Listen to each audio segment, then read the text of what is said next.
It feels like you can get your credit scores anywhere these days. Random websites, card statements, budgeting apps, heck, even your dog might bark out a few numbers.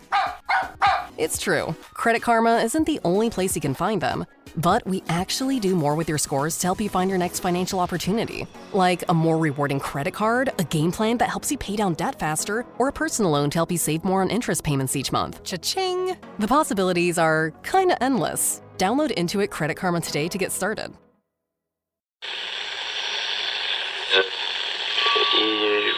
Empire.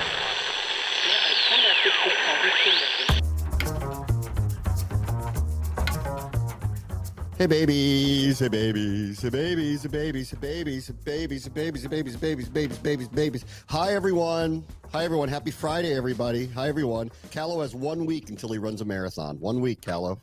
Wow, you're reminding me now. That's when things are getting real. I know the work you've put in, so I'm excited for you, actually. You're coming out, right? Right? Yeah. Are we gonna bring this on the air? Yes. I talked to my wife about this. I said I'm going to go support Callow, probably in Georgetown. He's doing the Marine Corps Marathon. I've noticed it's mile 5 where you run on M Street. That's a nice location for me to get from my house to park to hang out. You'll have to give me an estimated time of arrival on that one, mile 5. You'll have to let me know next week. You don't have to do that right now, but let me know next week what estimated time of arrival is so I get there in time. And then I'll probably get Archer to show up. And if he may act the way like when Cedric Mullins hit the home run in the elimination game against the Royals, he took his shirt off and ran around. It's true. So maybe he'll do that when you run by. I don't know. I don't know what's going to happen. He's more than welcome to run with me for a bit too. I mean, people do that all the time. So people do that. No, it's not like it's not allowed. You know, sometimes people need a little jump and they have someone run with them for a little bit. So, you know, I will not run with you. Maybe Archer will. I will cheer you on. So that's my goal. I'm very excited for you because you put months and months and months of work into this. So this is going to be something. A lot of canceled plans, a lot of I can't do anything tonight, a lot of those types of responses to people. But I can't wait to get it going. And by the way, I won't even have to tell you. You'll be able to track me. So like you could probably leave your house when I start the race, and you'll be there in time because it takes me. It'll probably average like a 10-minute mile for the first 10-minute mile, so an hour from the start. Faster, but we'll see. 50 minutes. Yeah, 50 minutes. Okay. All right. Yeah, you sent me the map. I appreciate that. We're ready to go. I will not run with you, but I'll root you on. So I'm ready to go. Ready for that. All right. Let's see. Let's get into the game this weekend. Easy transition from Marine Corps Marathon to the Panthers and Commanders this weekend.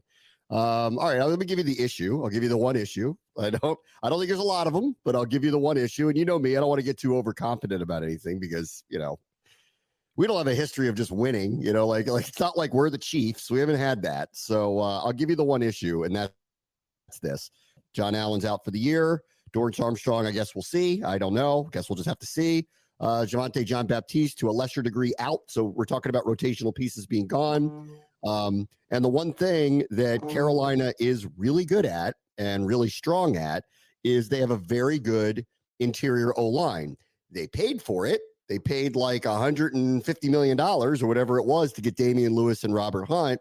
But they are really, really, really strong on their offensive line, and they can really run the ball. And with Chuba Hubbard, they have a runner who is a very good straight line runner, who's averaging over 5 yards a carry, who's the third leading rusher in the NFL. It is the one thing that they do really, really, really well.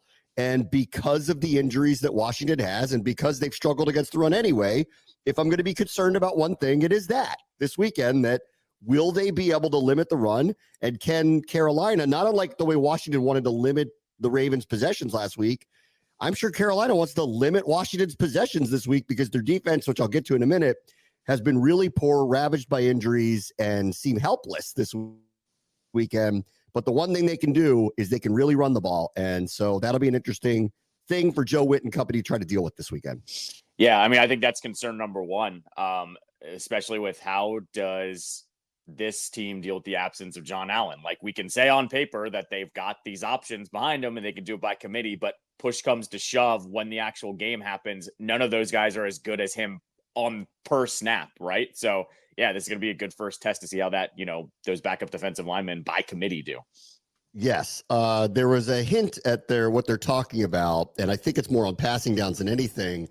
But Joe Witt kind of let the cat out of the bag during his press conference yesterday, where he was like, we might move Johnny Newton down the line a little bit, like we have with Deron Payne down the line a little bit. So they are still looking at what could be a 3 defensive tackle type alignment. I remember last year that when Payne moved to the outside late in the season, he was actually very effective over there.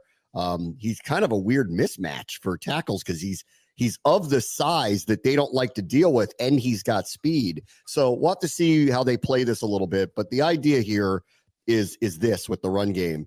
You want Chuba Hubbard to bounce. You don't want the one cut go. He's actually very fast, very decisive, and very effective when he runs in between the tackles and just kind of goes.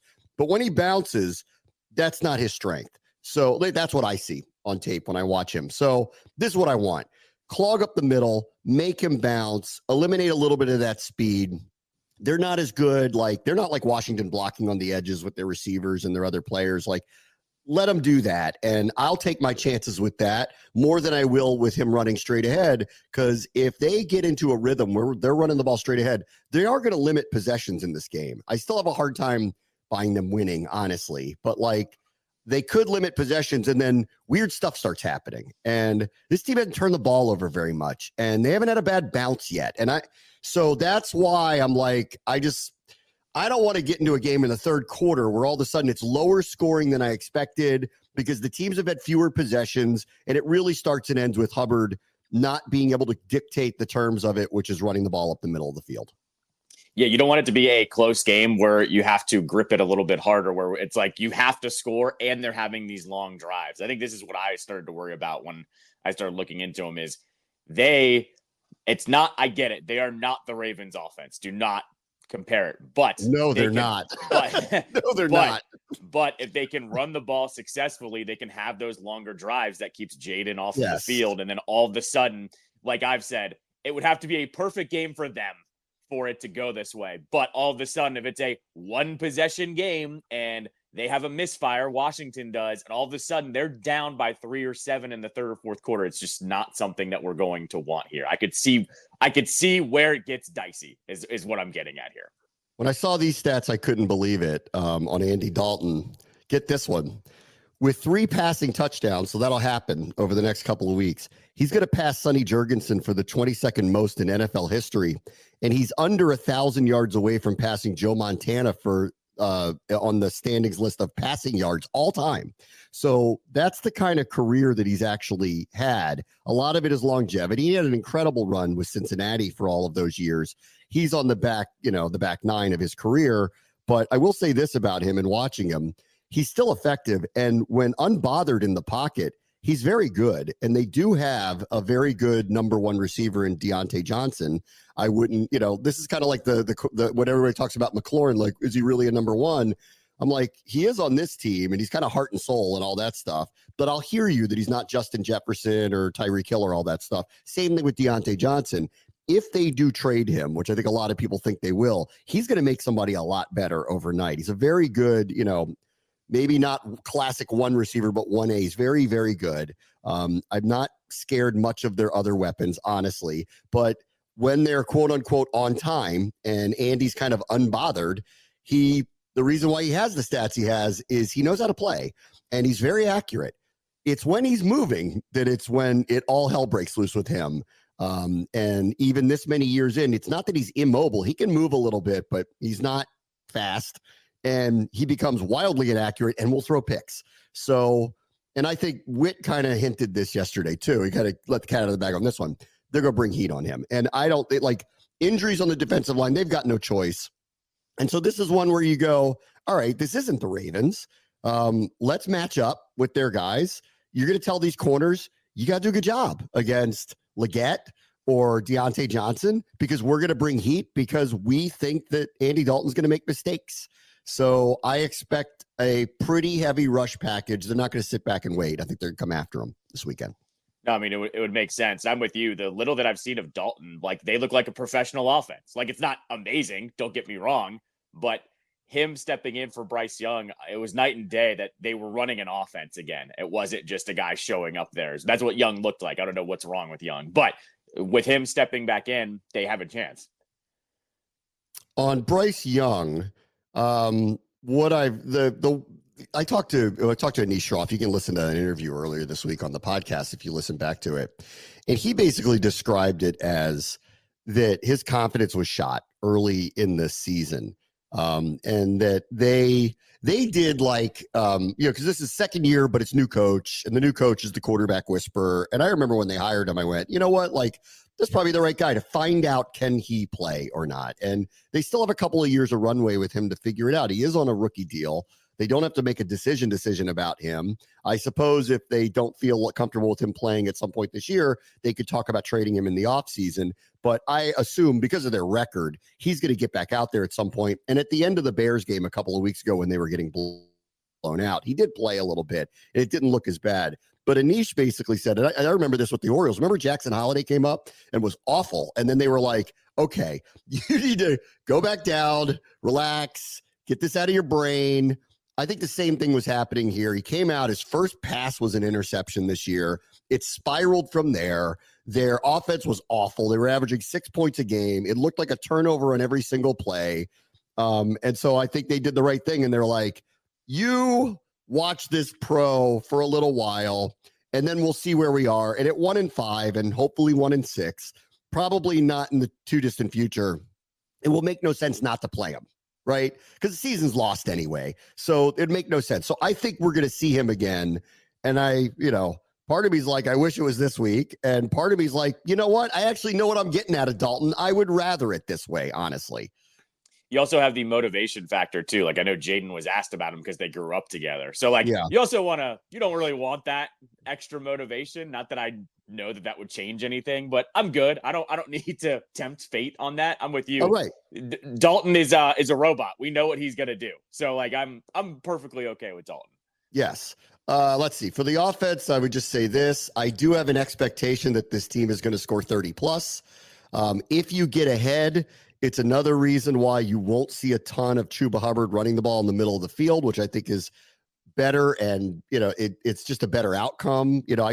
I don't want a tight, close game. It's going to encourage them to do the one thing that they're actually good at. And the one thing that we're not really stopping very well, no matter who, whether it's Derrick Henry or not, we're not doing very well. So if we can get ahead in this game, and there's no way to project that, but if we can get ahead of this game, especially by 2 scores in the first half, I think it changes the dynamic. And then I think it starts to snowball on them.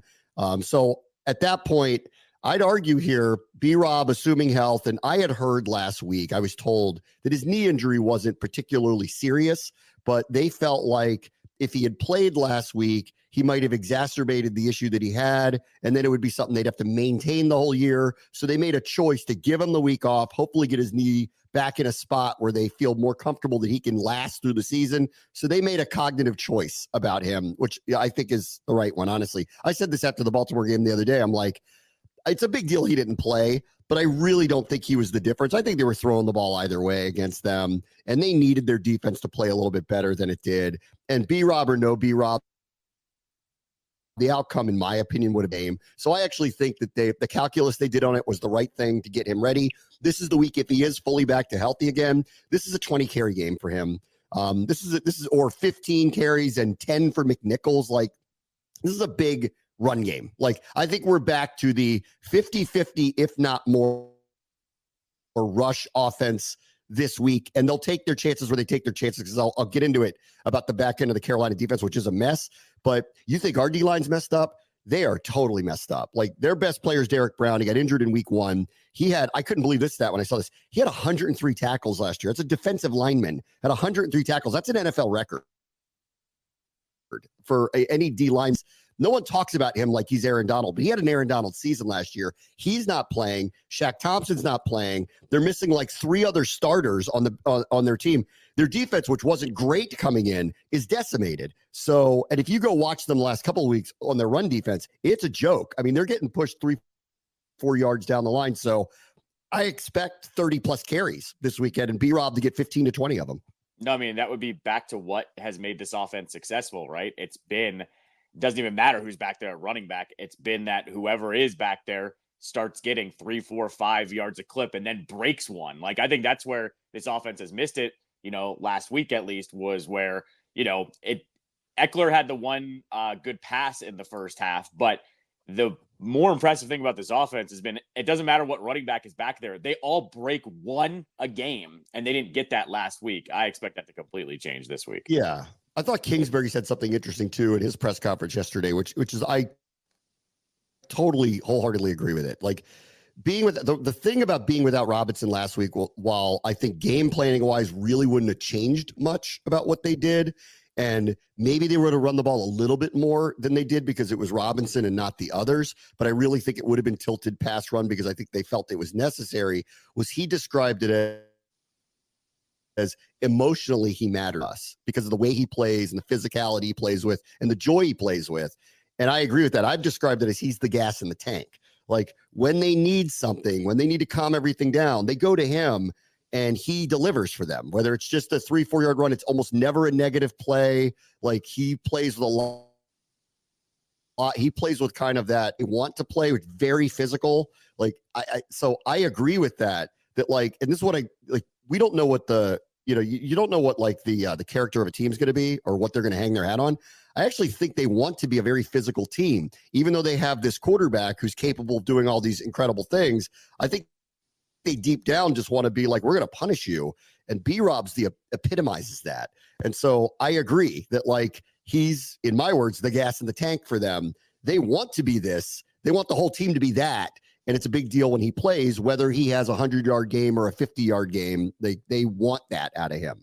No, I that was my guess on Monday after the game was, I get it that he might not have made the biggest impact, but to me, he's like the de facto heart and soul. And I would say I went the opposite way when they played the Browns. As soon as it came out that he was playing against the Browns, I was like, they're done, because that guy's going to go out there and want to play football more than any other player on that side of the ball. So yeah, I 100% agree with that. I think we're looking at the heart and soul of the offense here. Jaden is the one that is, the guy running everything, but it's B-Rob is the one that sets the tone, as I like to say. Yeah.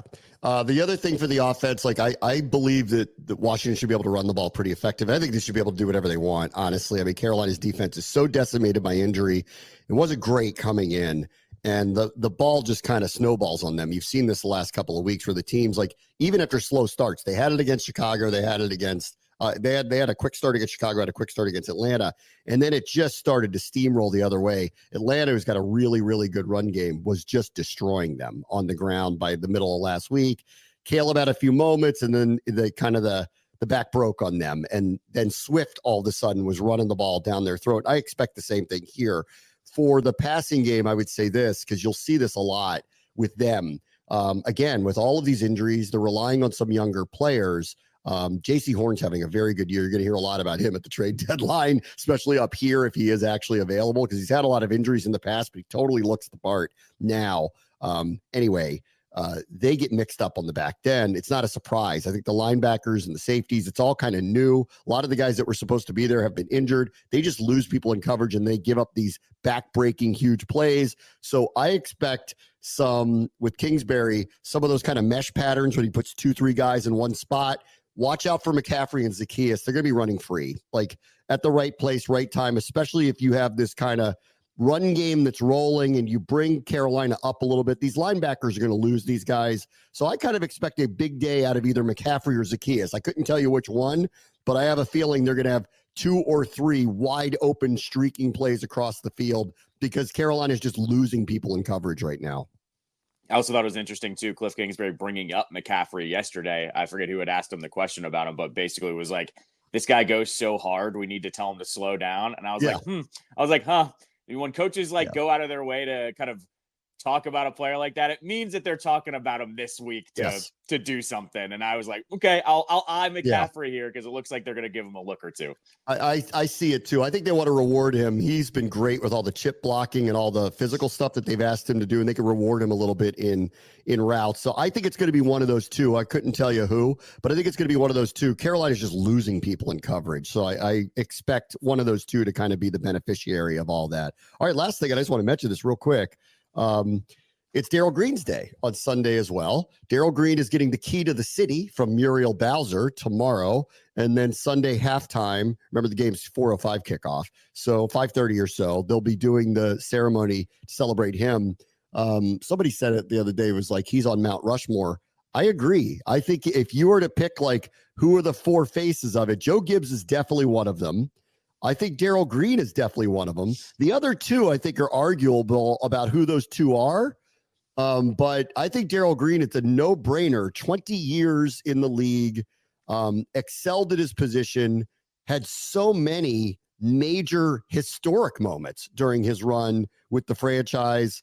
There's probably nobody that deserves, and what a wonderful man and all the things that he's done off of the field. I can't think of anyone who in every way, shape, and form deserves this more to be immortalized this way. No, and you want to talk about a sport that was more violent back then than it was now, to last for 20 years in that position is ridiculous. And to me, Darryl is, because he played so long, he does this thing where he's kind of transcended a few generations too. Like, I was there for his last game. I distinctly remember being there for his last game.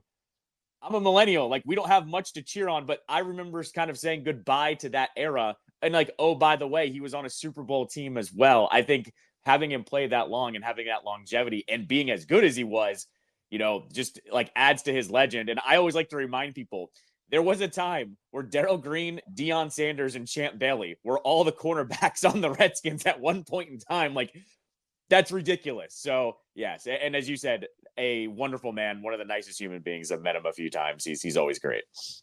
This was back when I was covering the team as a beat reporter when he retired.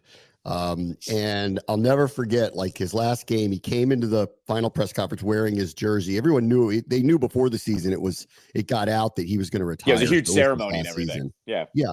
And he came out in his jersey, came in the press conference, and I'll never forget, I got to ask him. I asked him a question. I said, you've done this for 20 years. It's pretty clear you're going to be in the Hall of Fame, and you're one of the greats of this organization. But 20 years from now, what do you want people to think of you? And he went on this very long, answer about mission and religion and, helping America's youth. And he basically, he kind of knew that he used the platform to get into a space to do the work that was really important. And listen, don't get me wrong. He likes being Darryl Green. He likes being loved. He likes knowing that he's one of the greatest to ever put on this uniform, or really any uniform as a cornerback. But I think he always knew where his priorities were, and he's lived up to them, because 20 years later, yes, we're going to celebrate a football career that was like any other. But if you really look at what he's done with the last 20 years of his life, it's so much more important. And it's amazing. So he accomplished all of his goals. It's a life well lived for Darryl Green. And it'd be nice to see him this weekend and see him and celebrate his jersey being retired. Because I wouldn't say overdue, because this team hadn't really been doing that. That's when people say it's overdue, I'm like, well, until a couple of years ago, we'd never done that before. But, but it's definitely a warranted honor for him, for sure. To piggyback off that too, I don't know if you saw the clip of PTI of Mike Wilbon and Tony actually like saying that they couldn't wait to see this happen as well. And all I could think of was like, man, it takes a lot for those two old guys to actually go back to the Redskins days and talk about how great one of the players was. And that's all I thought was, yeah, it means Darryl Green's pretty special when Wilbon and Tony take a couple minutes on the show to actually acknowledge what's about to happen on Sunday. I don't think it's this year, but I could feel Tony wants to start the bandwagon up. I could feel it. I could feel it. So the juices are flowing. They're starting to get that old feeling again. And maybe next summer, a win or two, and we might get a couple of guest columns out of the blue, out of old TK might be time to strike up the bandwagon again. So we'll see. Wouldn't surprise me. Yeah. All right, let me take a quick break. Ray wants to show ESPN 630 the Sports Capital.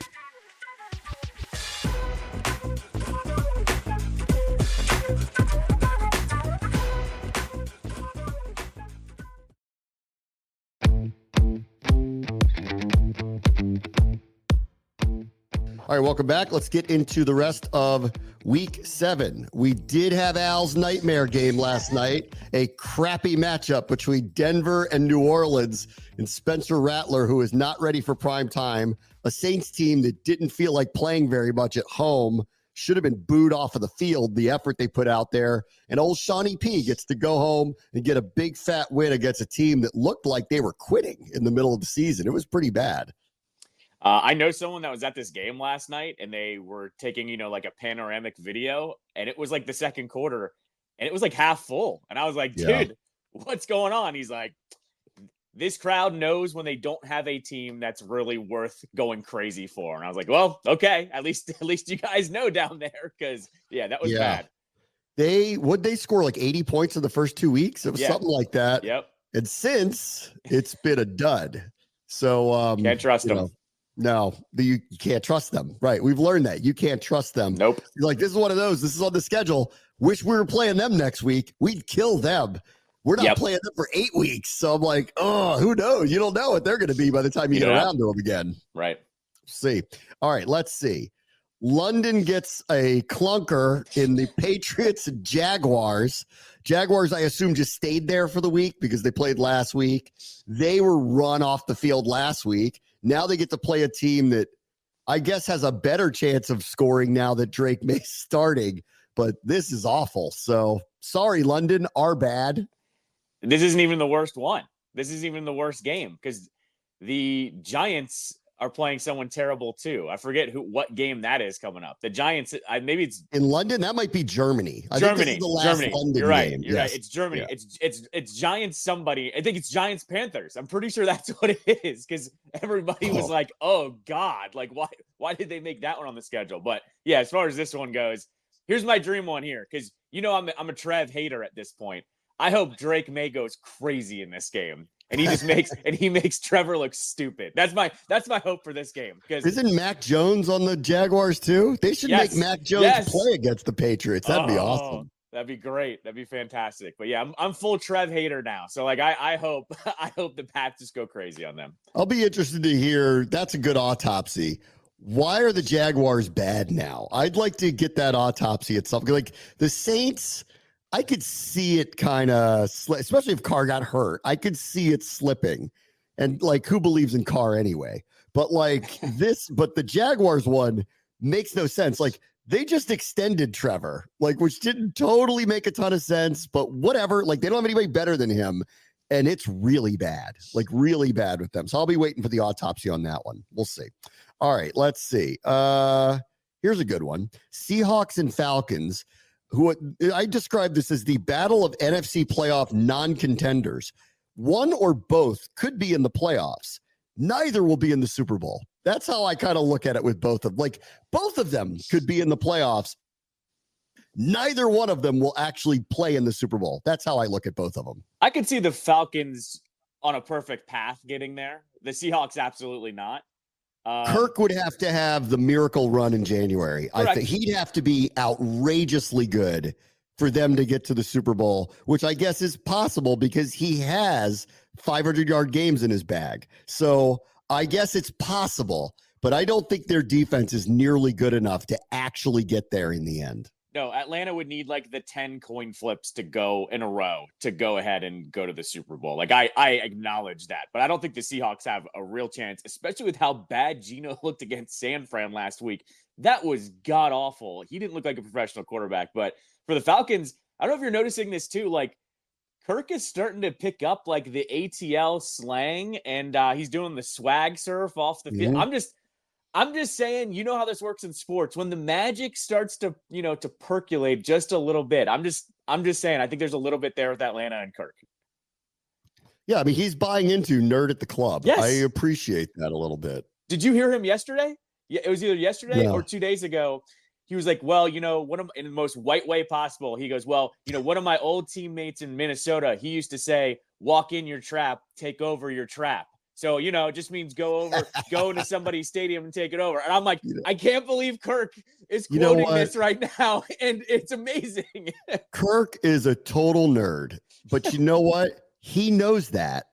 He's using it to his advantage. He's being authentically himself in all of it. and I appreciate it. See, Dan, he wasn't the nerd you thought he was. See? Like, he's a nerd, yes, but he knew how to play nerd. It's amazing. He's turned into quite the personality in the NFL. And he's a good player. Agree. He's a good guy too. I think that helps. By the way, I'll take Atlanta this week because it's in Atlanta. So I'll take Atlanta to knock off Seattle. I'm with you. I think the Seahawks are not quite ready for prime time. And so I'll take Atlanta here to outscore them. I bet you it's a pretty high scoring game, 34-27, something like that. I'll go something like that. Let's see. Bills and the Bengals should both roll. Bills get Tennessee and the Bengals get the Browns, who are sellers and still publicly saying that Deshaun Watson gives them the best chance to win, which he does not. I think Cleveland, personally, we talked about this yesterday with the trade deadline stuff.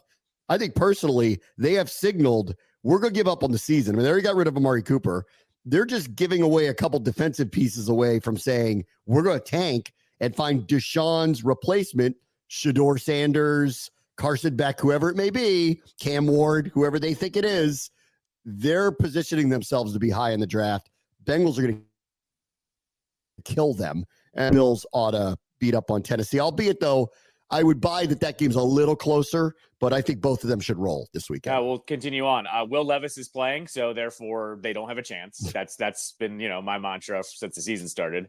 And then for the Browns side of things, by the way, if I'm a Browns fan now, I'm saying start Deshaun. He sucks. He is the worst quarterback in the league. We're full tank season here. Like, that's fine at this point. Like, you want to find the replacement. You and I have had this discussion a million times over the years about the Wizards, how the Wizards would always middle and never be bad enough to get the good player or good enough to ever be a championship team. The Browns are kind of just saying to you, we're going to keep starting Deshaun because we're paying him and he sucks. And we know we're just going to keep losing games. Like, too. Yeah. Right. They're stuck with him, and they're stuck with him. They need, I don't know. I mean, the only way out of it is there needs to be another allegation that sticks, because that's how they get out of the contract. Otherwise, no one's trading for him, obviously. So they're stuck with him for 2 more years. But you could go find your next rookie quarterback and just play him. Right. And you have to bench the guy, which I think is what's going to happen. Let's see. Here's a good one this weekend. The Stroud-Love showdown at Lambeau, Houston and Green Bay. I'm sure there are some people in both places that think this is a Super Bowl preview. And I'm not so sure that they're totally off in thinking that way. I think the path for Houston's a lot harder than the path for Green Bay. But, miracles can happen. And this might be. It's a possibility. If it's not this year, it's a possibility over the next 5 years that these two are playing for all the marbles at some point in time. So this will be a good first look at that one. No, this to me is like next gen NFL primetime matchup, essentially. And I also want to say shout out to former Capital Ken Sabrin, who's on our radio broadcast. He's missing our game on Saturday to go to Green Bay to go to this game. So, I hope Green Bay wins. Well, he's a big Packers fan? Huge Packers fan. He used to play in Milwaukee in the minor leagues. So he became a Packers fan. So isn't he from like Western Canada? Yeah, but he played all around his whole career was all over the place, and he played in Milwaukee. So when he played in Milwaukee, the Packers became his team. He was a big Edmonton Eskimos fan. Not a big Edmonton Eskimos fan? That's a CFL team. It's different leagues, man. Come on. It's not the same. So, yeah. He's like, shut up. I like the Rough Riders. Yeah, that's right. Yeah, exactly. All right. Yeah, this will be a good one. This one's worth watching. I'll be checking this one out before we get into our matchup. And in the same vein, very interested to see next week what happens with how it's covered, like the Jaden Caleb first of many type of coverage, because now that they're both 4-2 and one hopefully is going to be 5-2, we'll have to see. Let's see. Our red zone specials this week are Dolphins Colts and Rams Raiders. I'm surprised that the red zone especially involved Miami and the Rams. If you told me in the summer that those two would kind of be also Rams for different reasons, I wouldn't have believed you. Like, I actually thought Miami, with Tua healthy, was going to be competing to win that division. That's clearly not going to happen now. And the Rams, I thought, could be the surprise leapfrog the Niners team, and that's not happening this year. I do trust that McVay will keep them very competitive, keep them going, and probably play meaningful football in December. But I think the gig is up on them being the surprise NFC champion. I don't buy that any longer. Yeah, agreed. This one's going to be ugly. I would expect the Colts to beat the Dolphins, and I would expect the Rams to beat the professional team because the Raiders have pretty much packed it in for the rest of the season. The Lions have had a rough schedule, but they've passed almost every test. Now they get a 5-0 team. So I think this is more about the Vikings. Let's see it, boys. Let's see what you got against the team you have to beat if you're going to get where you think you're going to go to. So very, very interested. Boy, the Lions are must-see TV. Very, very interested in this one. This is the best game on the slate for the weekend because it's everything. Do the Lions continue to roll like they did last week? Do the Vikings show that they're for real? What does that Vikings defense? Are they able to stop that Lions offense? Like, that's going to be a very fun matchup between Flores and Johnson there. Like, I think that's going to be really fun. This division is the best one in football, and we get our first huge matchup this week, and I cannot wait to watch this one. I think the Lions are still a little ahead of them. The Vikings I've been very impressed by. I'll pick Detroit. I don't like the Hutchinson injury, but until proven otherwise, they're a worthy favorite. They've earned that. So I will pick Detroit. Until shown otherwise, I'll pick Detroit. Let's see. Giants and Eagles this weekend. Nick, watch out for Section 112. Those fans might get pissed. Let's see. Dayball, who I think universally people are looking at going, guy's a pretty good coach, not playing with a full deck of cards, especially when guys like Neighbors have been out. And I think that they're being, I think the Giants fans are being, okay, we get it. Like, it's not like Saleh. We get it. Like, you're a good coach. You need a better team, maybe better quarterback. We get it. The Eagles fans are like, this guy, I don't know, man. He's gone full Britney. Like, we don't like what's going on with this guy. He looks crazy, sounds crazy. He's doing crazy things. Give me the Giants this weekend because I want to see it spin. I want to see it spin out of control. And they almost lost to Cleveland at home. So don't even pretend like it can't happen. Give me the Giants to knock them off in some dumb, low-scoring game. And the Philly people freak out this week. Do you want my stat of the week on this one? The Eagles haven't given up or haven't scored more than 21 points since week 1.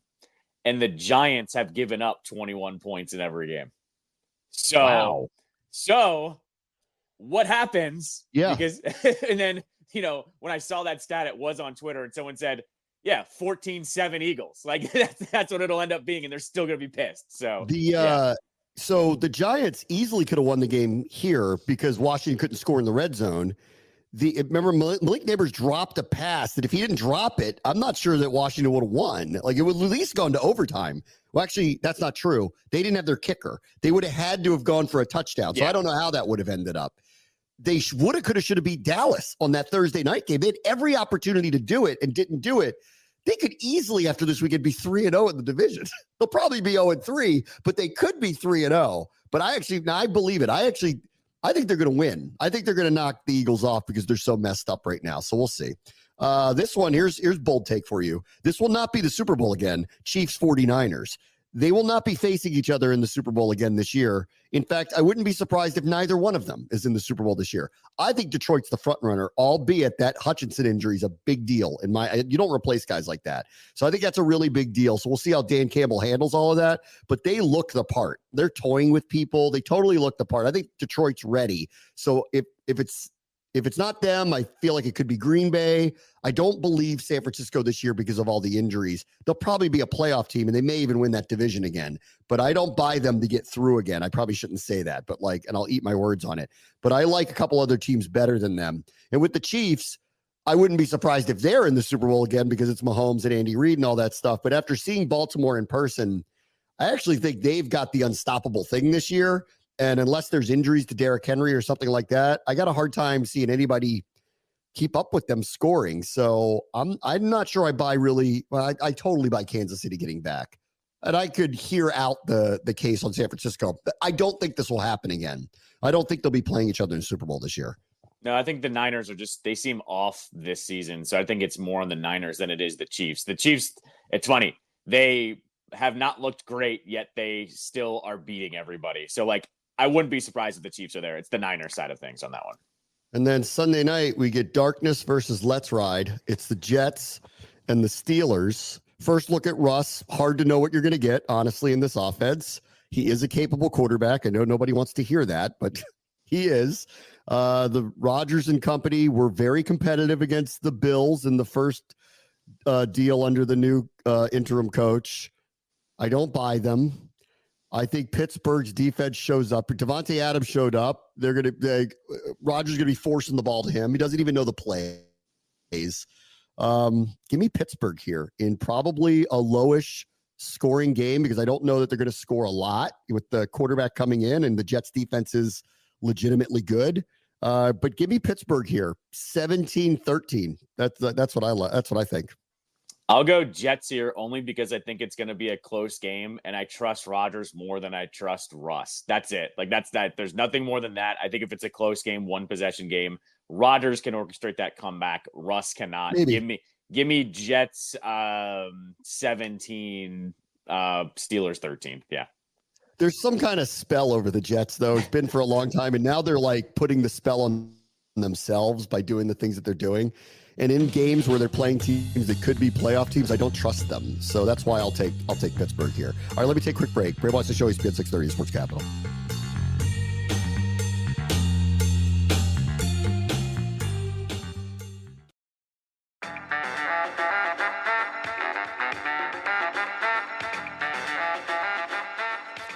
All right, welcome back.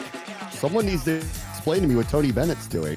He just left 3 weeks before the college basketball season starts to retire. And all I knew as of the time that we're doing this is that it's not health related, which is the good news. It feels a little Jay Wright, Coach K, Nick Saban, maybe even more Jay Wright, because Coach K and Nick Saban are older gentlemen. Tony Bennett is still in the prime years of performing. And it feels like, unless he says otherwise, it feels like he's just walking because he hates the state of play, that he doesn't like what it takes to keep teams together, what it takes to compete, how the landscape has changed. And he's like, I'm out. I can't deal with it. He's probably got kids walking in and out of his office asking for money. He wants to go to the portal. I don't blame him. It's the Wild West. And the rules are different. And if the rules aren't working in your favor, or you don't have your arms wrapped around them, you're going to have a hard time winning. And I think the last thing he wants to do is be the coach who middles all the time. So that's why I think he's going to say why he's leaving. I would agree with you too. It's also worth reminding he got his extension over this off season too. Like, they made sure that he was okay. Because I remember you and I were kind of kicking around. Does he go somewhere else with the way UVA's NIL stuff has worked out lately? Right. I think this is just a bad mix for Bennett and how he wins, right? Like, look at Virginia as a program and how he coaches and how he runs things. They run a low tempo style, defensive style that is slow and not flashy. So it's hard to get players. And how did Bennett get successful? It was by having underclassmen in his system and playing for 3 and 4 years. So by the time, guys were graduating, he had guys ready to step in. It was a very unconventional way to win him college basketball. It got him a national championship, but it was slow and methodical and defensive. And he had guys that had been working for 2, 3, and 4 years. I couldn't think of a more opposite way that the college basketball landscape is now. Like, it's just not his style is literally outdated now. You can get a lot of players to play in it. You can't get any of the top ones to play in it. Yep. And then unless you have a large, like assembly line of boosters and money, and they don't have that as far as I can tell. So they're in no man's land, and this is a bad sign for that program, obviously, because he's walking on the assumption that I think he's going to say, I can't win here under this landscape, which means if he can't, it's going to be hard for anybody else to do it.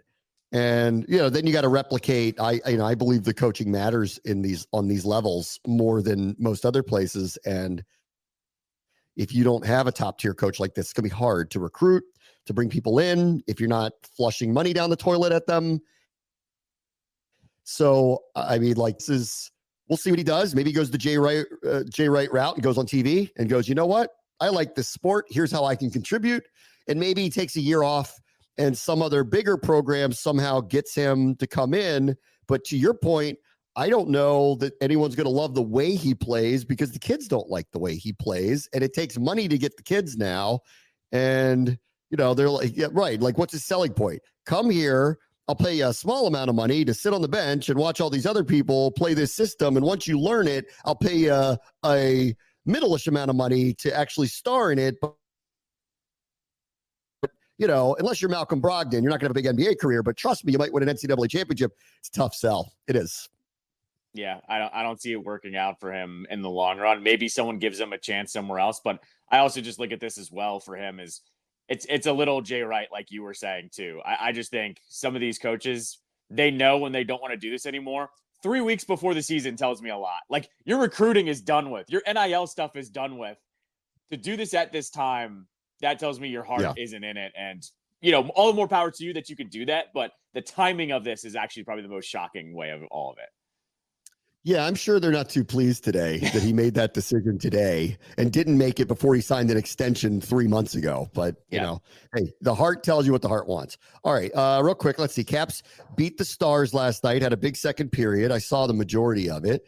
I'm not surprised. I think I said this to you, like when we did the season preview a week ago. I said, I like this line with Wilson, Pierre-Luc Dubois, and Connor McMichael. Like, just on paper, that sounds formidable, and it has been here early. Like, Wilson had another goal. He scored in every game, right? Yep. He had another goal, and he should have had a second where he got a great pass from Pierre-Luc Dubois and, like, did a drag and just missed an open net.